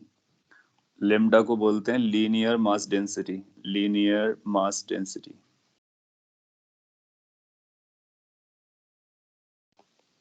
जैसे आपका वॉल्यूमेट्रिक मास डेंसिटी होता है, उसी तरह से लीनियर होता है। डेंसिटी मतलब मास पर यूनिट लेंथ, तो मास पर यूनिट लेंथ, इसका लेमडा का यूनिट क्या बनेगा, मास का यूनिट डिवाइड बाय लेंथ का यूनिट, दैट मींस केजी पर मीटर। जब कभी इसकी वैल्यू कांस्टेंट हो कि वो यूनिफॉर्म है, या फिर यूनिफॉर्म हो तो उसकी वैल्यू कांस्टेंट रहेगी। उसका दूसरा मीनिंग ये है कि अगर आप कोई भी पोर्शन लेते हो, कोई भी लेंथ, अगर हमने यहाँ पर एक्स लेंथ लिया और एक्स लेंथ हमने यहाँ पे भी चूज किया, तो दोनों के मास बराबर आएंगे। तो जितना अगर हमने लेंथ बराबर लिया तो मास भी बराबर आते हैं। इसका मतलब हर लोकेशन पे उसके पास बराबर बराबर मास है। आगे चल करके ऐसा भी हो सकता है कि आपकी स्ट्रिंग ऐसी हो जाए, दैट मीन्स यहाँ पे ज्यादा मास है, यहाँ पर कम मास है, तो वो बोलेंगे नॉन यूनिफॉर्म है। उसको भी हम लोग सॉल्व करेंगे। तो पहले यूनिफॉर्म केस के लिए बहुत सिंपल पॉइंट है। अगर लेट से कि टोटल 2 kg दिया गया है, टोटल लेंथ 4 मीटर दिया गया, तो 4 मीटर का लेंथ जो है वो 2 kg मास का है। तो अगर आपसे कोई पूछता है कि 1 मीटर लेंथ कितने का होगा, या फिर 1 मीटर लेंथ में कितना मास आएगा, सो यू विल फाइंड कि दैट्स वेरी इजी, लाइक कि अगर 1 मीटर 4 मीटर का मास 2 kg आता है, तो 1 मीटर लेंथ में कितना आएगा। सो आप क्या करोगे, इसको डिवाइड कर लोगे। सो 2/4 कर लोगे तो ½ kg आ जाएगा। 2 मीटर लेंथ का मास कितना हो जाएगा, 1 kg हो जाएगा। 2 मीटर मतलब हाफ, हाफ का मतलब मास हाफ हो जाएगा। सो वो लीनियरली डिस्ट्रीब्यूटेड होता है, बेसिकली ये पॉइंट है। और हम स्ट्रिंग में एफबीडी बना सकते हैं कहीं पर भी, इतने पोर्शन का एफबीडी बना, बीच के पोर्शन का एफबीडी बना सकते हैं, टोटल का एफबीडी बना सकते हैं। जितने का एफबीडी बनाएंगे उसका मास, उसका एक्सेलरेशन लिखना होगा। अभी भी हम लोग ये मान के चलेंगे कि ये इनएक्सटेंसिबल है, दैट मीन्स सभी पोर्शंस बराबर बराबर वेलोसिटी से चल रहे होंगे। तो एग्जांपल मैं आपको देता हूँ, उससे अपना ये अप्लाई करने का भी बनेगा और समझ में भी आएगा। ज्यादा कुछ इस पे और समझने के लिए भी है नहीं। यूनिफॉर्म केसेस लिए इंटीग्रेशन वगैरह भी नहीं लगेगा, आगे इंटीग्रेशन आ जाएगा। लेट से आपसे बोलते हैं कि आपके पास एक स्ट्रिंग है जिसका मास दिया गया था 4 kg और जिसकी लेंथ अपने को पता है, लेंथ इज 6 मीटर। तो 6 मीटर लंबी रस्सी है, रोप है आपके पास, and what you are doing, you are pulling it by a force. Exam में भी ऐसा सिमिलर क्वेश्चन आ चुका है। न्यूमेरिकल वैल्यूज अलग अलग हो सकती है। लेट से आप इसको 80 न्यूटन का फोर्स से पुल कर रहे हो, 80 न्यूटन का फोर्स लगा दिया। फ्रिक्शन नहीं है, स्मूथ सरफेस पर है। और स्ट्रिंग के बारे में आपको पता है कि स्ट्रिंग का ये टर्मिनल ए है, ये टर्मिनल बी है।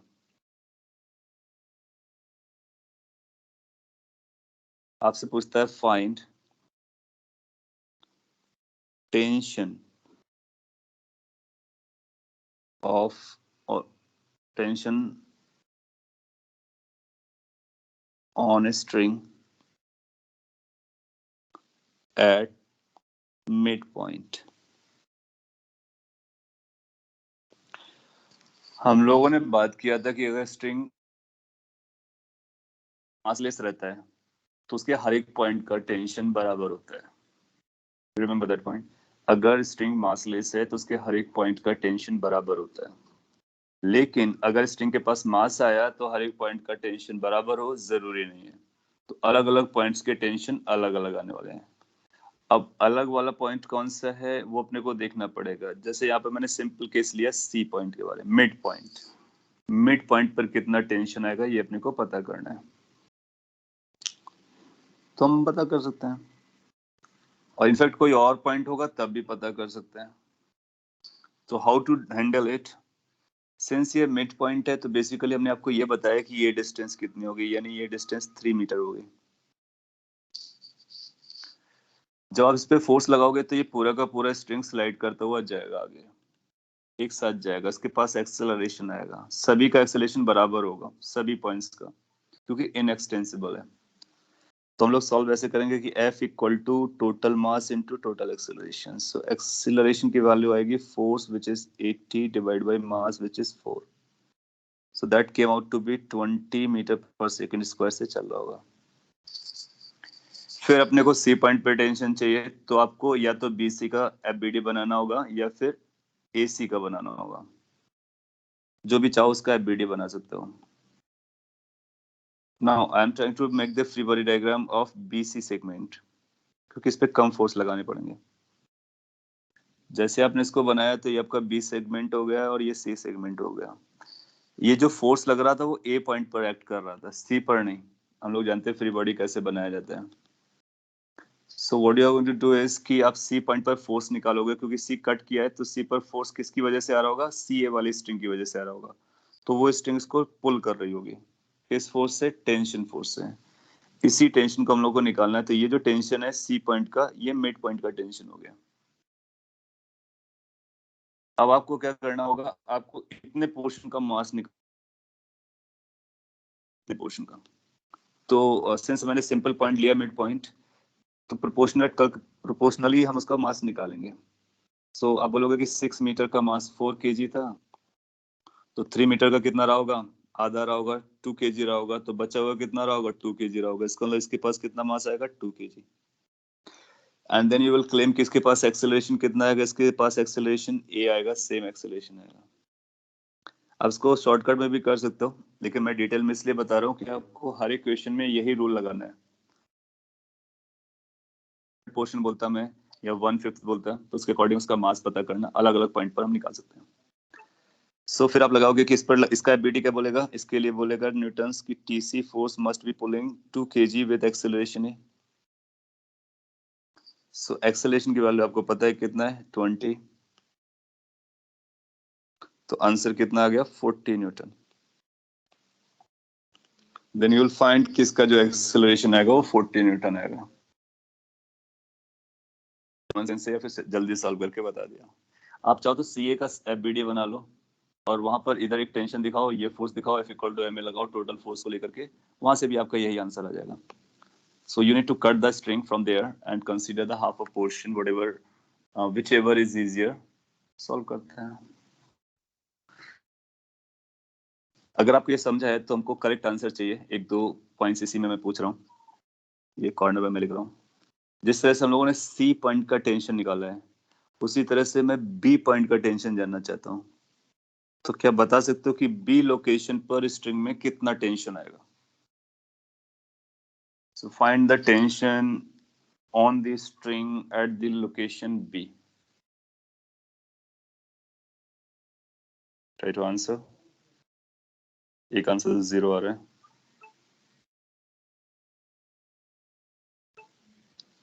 सो आपको सेम लॉजिक फॉलो करना है, चाहे वो A पॉइंट हो, चाहे B हो, चाहे C हो, चाहे D हो, कोई पॉइंट हो. आपको क्या करना है? F इक्वल टू ma लगाना है, FBT बनाना है, सॉल्व करना है.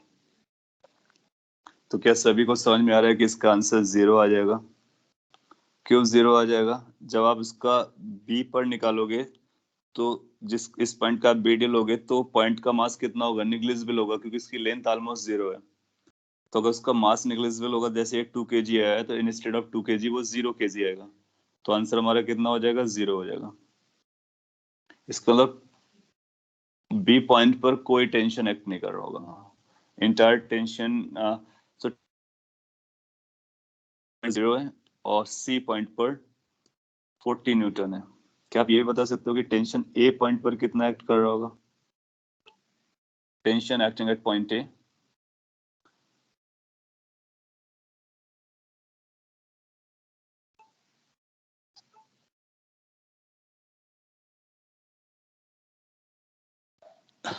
क्या ए पॉइंट का टेंशन 0 जाएगा या फिर ए पॉइंट का टेंशन कुछ और जाएगा?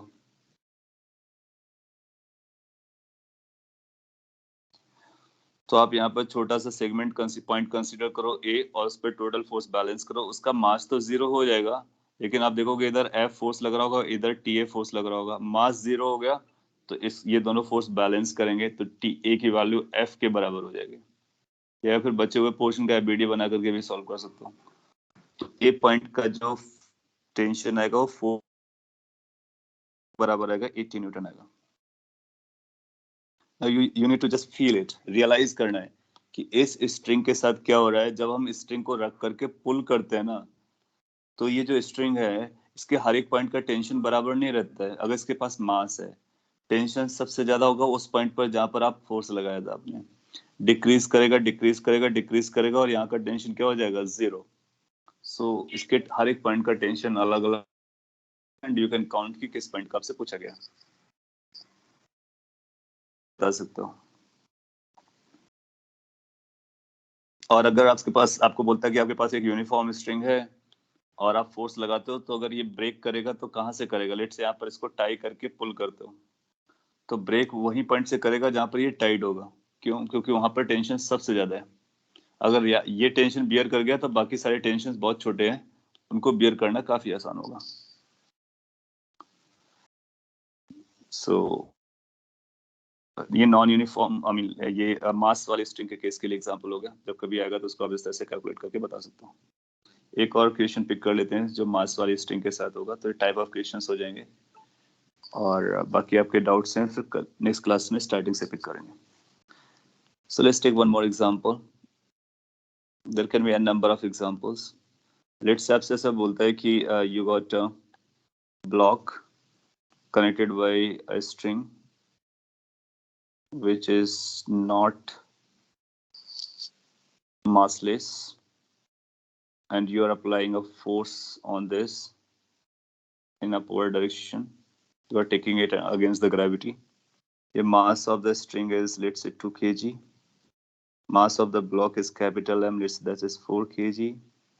Force that you have applied is, let's say, 60 Newton. That won't be good. So let's apply a force 80 Newton. String के नाम पॉइंट्स हैं ए जहां पर फोर्स लगाया गया, बी जहां पर ये कनेक्टेड है. सिंपल क्वेश्चन मैं आपके सामने रख रहा हूँ. Find tension at B. So string के बी पॉइंट पर कितना टेंशन चलेगा वो अपने को पता करना है। ट्राई कीजिए और आंसर बताइए। जी की वैल्यू आप 10 ले सकते हो।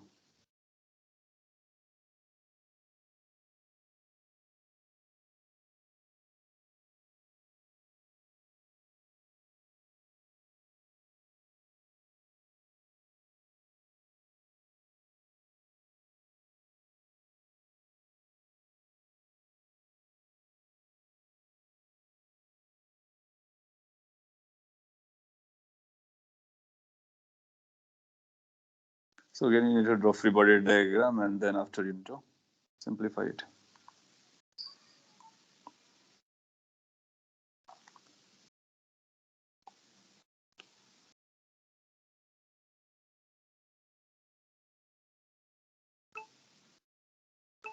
One 20 by 3 40. Yes, आंसर आया। Also मैं सॉल्व करता हूँ। आइडियाज जो मैंने डिटेल में एक्सप्लेन करे एग्जैक्टली वही है, बस उन आइडियाज को कैच करना है, उसको अप्लाई करना है। कैलकुलेशन आपको केयरफुली करनी है, बिकॉज अगर कैलकुलेशन गलत होता है तो आंसर गलत होता है, of course. Now what you are going to do, इसका बनाना है। अब आपको सिलेक्ट सिस्टम को चूज करना पड़ेगा अपनी चॉइस के अनुसार। आप देखो कि ये पूरा एक साथ जाएगा सिस्टम ऊपर, इसके पास एक ऊपर एक्सेलरेशन आएगा। तो आप चाहो तो इसको एक इंटायर को एक सिस्टम मान लो ए, ये सिस्टम है पूरा, ए एक्सेलरेशन से ऊपर जा रहा है। तो जब आपने इसको सिस्टम बनाया, सो क्या क्या फोर्स एक्ट किए होंगे? एक ऊपर फोर्स एफ एक्ट किया होगा, टोटल मास नीचे एक्ट किया होगा, एक्सेलरेशन ऊपर है, इंटायर स्टेप टुगेदर। सो ये फोर्स एफ जाएगा, एक्सटर्नल फोर्स है, बाकी सारे इंटरनल फोर्स हो जाएंगे, टेंशन वगैरह, और ग्रेविटी वाला नॉन कॉन्टेक्ट फोर्स आएगा, तो इसमें आएगा capital M G plus small M G, दो आ जाएंगे, ए आ जाएगा। सो न्यूटन इक्वेशन क्या बोलेगा? F minus capital M plus small m into g, the total weight must be equal to total mass which is m plus small m into a। Solve कर लेते हैं। f की वैल्यू आपको 80 दी गई है, m plus m अगर आप add करोगे तो 6 आ जाएगा, 6 इंटू जी 60 हो जाएगा, अगेन ये 6 हो जाएगा, a से रिलेट करोगे तो a की वैल्यू अपने को मिल जा रही है 20 divide by 6, basically that is 10 by 3 metre per second square. So ये पूरा का पूरा सिस्टम ऊपर जा रहा होगा इससे, ये अपने को सॉल्व हो गया। अब अपने को क्या पता करना है? Now we need to find the tension. तो सिंस हमने को बी को टेंशन पता करना, तो या तो नीचे वाला एबीडी बनाओ या ऊपर वाला एबीडी बनाओ, कोई एक एबीडी बनाना पड़ेगा, तभी वो टेंशन आपको दिखेगा। तो अगर आप उस टेंशन को विजुअल एक्सटर्नल फोर्स बनाना चाहते हो तो आपने अलग से एबीडी बनाना है। लेट्स से हम कैपिटल एम का एबीडी बनाते हैं। सो कैपिटल एम ऊपर जा रहा होगा, ऑफ कोर्स ऊपर जा रहा होगा, किस एक्सेलरेशन से जा रहा होगा? सेम एक्सेलरेशन ए से जा रहा होगा। अपार्ट फ्रॉम दैट इसका एमजी नीचे लगेगा और इसको बी पॉइंट का टेंशन पुल कर रहा होगा, तो यहाँ पर टेंशन ऑफ बी पॉइंट का मिलेगा और कैपिटल एम जी नीचे मिलेगा और ए से जा रहा होगा सीधा एफबीडी। इसके एफबीडी में स्मॉल एम का या स्ट्रिंग के मास का कोई रोल नहीं आएगा, बाहर वाले फोर्सेस का कोई रोल नहीं आएगा, क्योंकि हम लोग लर्न कर चुके हैं कि जिसका एफबीडी बनाना होता है उसका मास और जी लगाते हैं, बाकी उस पर कांटेक्ट फोर्स लगाएंगे, स्ट्रिंग का कांटेक्ट फोर्स टेंशन है उसको लगा देंगे, दैट्स ऑल। और नॉन कांटेक्ट फोर्स में ग्रेविटी आ चुका है, एक्सेलरेशन आ जाएगा। जब आप इसकी इक्वेशन लिखोगे तो इसके लिए आपको मिलेगा tension in the upward direction minus M G must be equal to M A. अपने को बी पॉइंट का टेंशन रिक्वायर्ड है, तो ये बन जाएगा M G plus M A. Do we know M G? Yes, M is 4, G is 10 40, M is 4, A came out to be 10 by 3, it is 40 by 3। what you can do, you can take 40 outside, 1 plus 1 by 3, so that will become 4 by 3, that means 160 by 3 Newton। So B point का जो tension आने वाला है वो 160 by 3 Newton आ रहा है। आप लोगों के आंसर न्यूटन आए हुए हैं, 120 by 3 आया हुआ है, 320 by 3 आया हुआ है, बाद में कुछ 160 by 3 आया है। सो इसका मतलब है आपके आंसर वन शॉट में करेक्ट नहीं आए, मीनिंग कि आपको इसमें समझना है कुछ पॉइंट आप गलत कर रहे होगे। क्या गलत होगा उसको आइडेंटिफाई करो, रेक्टिफाई करो, फ्यूचर में उसको रिपीट नहीं करने का। सो आपने पूरा एफबीडी बनाया, टोटल एक्सेलरेशन निकाले, क्योंकि ये ऑब्वियस है कि इनएक्सटेंसिबल है, सब एक साथ चल रहे होंगे, तो कॉमन एक्सेलरेशन निकाल लो। फिर जिसका बीडी, जैसे बी पॉइंट का टेंशन निकालना है तो नीचे का बीडी बना लो या ऊपर का बना लो। सपोज मैं पूछता मिड पॉइंट पर कितना होगा, तो मिड पॉइंट से नीचे वाला टोटल एफबीडी पकड़ लो या ऊपर वाला सिस्टम पकड़ लो, अपने को मिलता है। जब ऊपर वाला पकड़ेंगे तो फोर्स लगाएंगे, जब नीचे वाला पकड़ेंगे तो उस पे लो लगने वाले फोर्स है उनको लगाएंगे। अगेन ये सिंपल क्वेश्चन, अच्छा क्वेश्चन है, एग्जाम में भी सिमिलर टाइप के क्वेश्चन आपसे पूछे जा चुके हैं। एग्जाम बोले तो जेई के जो एग्जाम्स होते हैं उस पर आप देखोगे प्रीवियस ईयर क्वेश्चंस में मिलेंगे। 160/3 करेक्ट है। एनीवे आपने कुछ क्वेश्चंस रखे, मैं जल्दी आंसर करता हूँ और वाइंड अप करता हूँ। आपने लिखा but B is a point, so student it must be zero. Yes, B point है, उसका मास जीरो है, तो आप बी पॉइंट का बीडी नहीं बना रहे हो, बी पॉइंट पर लगने वाला टेंशन बना रहे हो। तो हमने क्या किसका बीडी बनाया, बी पॉइंट का नहीं बनाया है। What I draw is free body diagram of block, and you will find कि वो ब्लॉक में बी पॉइंट कांटेक्ट पर है, इसलिए स्ट्रिंग का जो पॉइंट है वो उस पर फोर्स अप्लाई करेंगे। आप अगर बी पॉइंट का एफबीडी बनाना चाहते हो तो बी पॉइंट का एफबीडी बना सकते हो, लेकिन बी पॉइंट का एफबीडी बनाओगे तो कैसा दिखेगा, ये केवल आपने पॉइंट चूज किया, लेट्स से आपका इंटरेस्ट था कि हमने केवल पॉइंट ही चूज करना है, बाकी कुछ नहीं चूज करेंगे, तो ये पॉइंट का तो मास जीरो होगा, इस पे टेंशन फोर्स ऊपर लग रहा होगा और टेंशन फोर्स नीचे लग रहा होगा, क्योंकि किसी भी पॉइंट पर टेंशन ऊपर से भी लगेगा नीचे से भी लगेगा, तो ये भी टी बी होगा और ये भी टी बी होगा, तो ये तो अपने आप जस्टिफाइड है। T B minus T B is equal to zero, which is equal to zero into a, तो इससे अपने को कुछ मिलेगा नहीं, इसलिए हम केवल पॉइंट का एफबीडी नहीं बनाते हैं, बॉडी का बनाते हैं।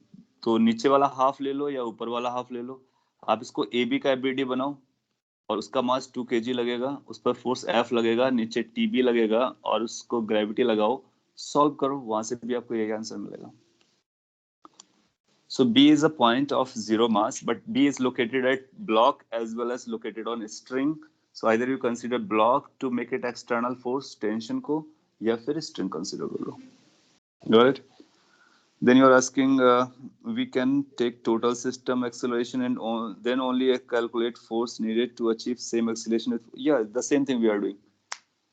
कि अगर आपने टोटल एक्सीलरेशन निकाला है तो इस कैपिटल एम को कौन एक्सीलरेट करा रहे हैं, बी पॉइंट का टेंशन, तो वहां से अपने को बी पॉइंट का टेंशन पता चल जाएगा।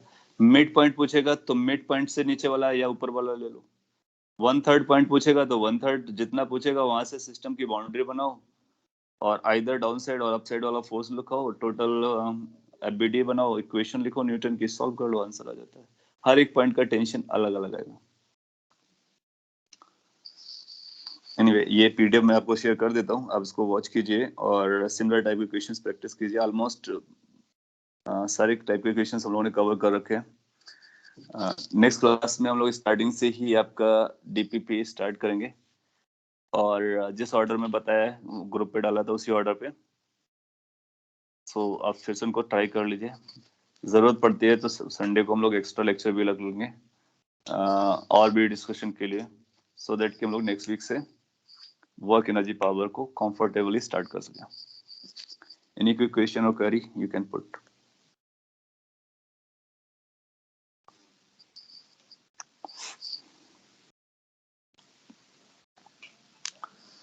If there's nothing, so keep working harder. See you in the next lecture.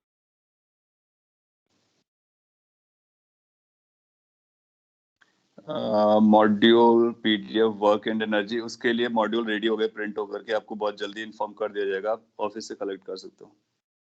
PDF will see, PDF भी मैं बेस शेयर कर दूंगा। The session going to be scheduled soon, maybe like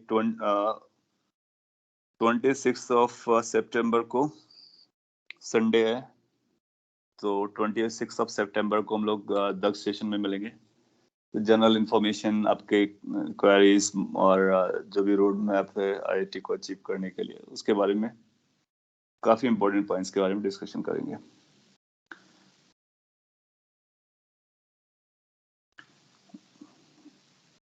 चलेगा, thank you guys, have a good time.